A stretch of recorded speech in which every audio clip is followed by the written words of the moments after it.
live long and prosper. Some of you may remember the sci-fi TV series from the late 60s, Star Trek. I loved it, especially this guy by the name of Spock, who would love to greet people with the Vulcan greeting, live long and prosper. I've been thinking about that greeting a lot these days. I'm reading a book on longevity, aging, called Blue Zones. Apparently there are little pockets of places in our world where people live a long time, and they've studied it, and it's fascinating to read about diet and exercise and all the things that kind of go into how one might live longer. And it's more than just our genetics. I've kind of come to two observations so far. I'm about halfway through the book. One, the idea of just living long, to 100 or more, but being bedridden, having to have others take care of me, or needing people to get right up to my ear and yell at me if I'm going to hear what they're saying, that really doesn't interest me in my ideas of what I want to do with my life. But there is one thing so far I'm taking away, beyond diet and exercise, which I sort of knew and I'm sort of practicing. But there's two things, and especially in this first couple chapters of people who live long, almost every single one is engaged in this. One, they are surrounded by loving people. They are engaged in a community of some kind. And two, well into their 70s, 80s, even 90s, they are engaged in some meaningful activities.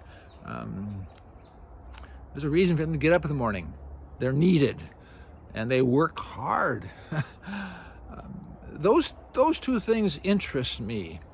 I'm in retirement, and I see the importance of having a community surrounding me, friends, people I interact with and give to, and who give to me.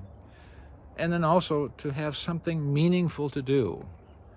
I'm thinking about those of you that are younger, maybe in your 30s or 40s or 50s, and you're not in retirement. But maybe it's like a financial plan for retirement. You think about that more than just the day before you retire. You think about it maybe when you first start working in your 20s and 30s. Will I have enough money to retire? So also I would have you think about these two things, not just when you retire, but right now. Do you have that community, that group of friends that love you and that you can talk about life and you can enjoy life with? Kind of late to start that when you're in retirement, looking for that, although it's possible. And the other part is something that's meaningful in your life. I know it's meaningful now to earn money. We sort of need that, but something which you give yourself to, saying, this is important. I would do this even if I didn't get paid for it. I want to be somehow making a difference in my world. So I invite all of us to think about not just living long, but living long and prospering.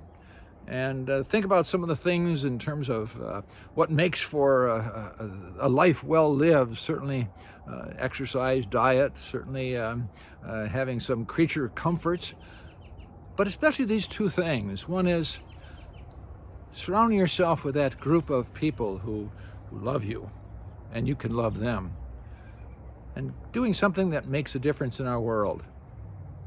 I know for me that has been the church. And I will continue as long as I live, though I'm no longer a pastor, and I'm not called to do that. But it is my community, a place where I can know and be known. And the church is also, for me, and always has been, a place of doing something of significance, making a difference in the world. I invite you to think about the church as that place for you as well, but maybe there are other places. But above all else, I invite you to think about your life. And the words of that famous character Spock, live long, and prosper. Blessings on the journey. We're all just walking each other home.